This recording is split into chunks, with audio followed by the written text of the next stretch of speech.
হানাফিরা কেন নামাজের ভিতরে সূরা ফাতিহা পড়ে না তার গোপন রহস্য প্রকাশ করব। এক নম্বর হচ্ছে, কোরআনুল কারীমে আল্লাহ তাআলা আমাদেরকে জানিয়েছেন, ওয়া ইযা কুরিয়াল কুরআনু ফাসতামিউ লাহু ওয়া আনসিতু লাআল্লাকুম তুরহামুন।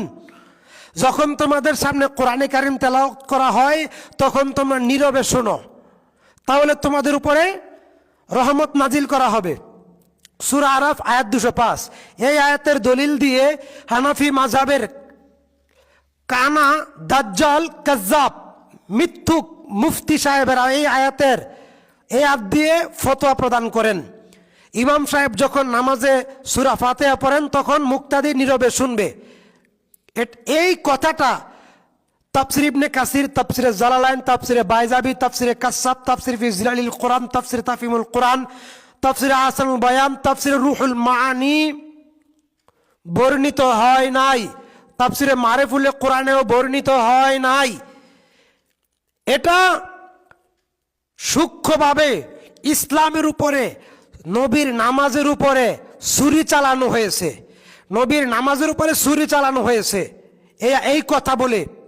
এজন্যই রাসূল সাল্লাল্লাহু আলাইহি ওয়াসাল্লাম বলছেন, লা সালাতা লিমান ইকরা বিফাতিহাতিল কিতাব। 756 নম্বর হাদিস সহিহ বুখারী। যে ব্যক্তি নামাজের ভিতরে সূরা ফাতিহা পড়ে না তার নামাজ হয় না। যে ব্যক্তি নামাজের ভিতরে সূরা ফাতিহা পড়ে না তার নামাজ হয় না। যে ব্যক্তি নামাজে সূরা ফাতিহা পড়ে না তার নামাজ হয় না। কাজেই হানাফি মাযহাবের লোকেরা হানাফি মাযহাব মানার কারণে সূরা ফাতিহা নামাজের ভিতরে আদায় করা, পড়া ফরজ, ইমাম এবং মুসল্লি সবাই। তারা মাযহাব মানার কারণে এবং ভুয়া জাল একটা কাহিনী রচনা করে দলিল হিসাবে জাতির সামনে পেশ করে। কাজে আমরা বলবো, যারা সূরা ফাতিহা পড়ে না তাদের নামাজ হয় না। হানাফি মাযহাবের যারা সূরা ফাতিহা পড়ে না তাদের নামাজ হয় না। এইভাবে তারা নামাজ যদি মৃত্যু পর্যন্ত পড়ে তাহলে তাদের নামাজ কবুল হবে না, তারা জান্নাতে যেতে পারবে না। কারণ সূরা ফাতিহা নামাজের ভিতরে আদায় করা কি ফরজ। আসসালামু আলাইকুম রহমতুল্লাহ।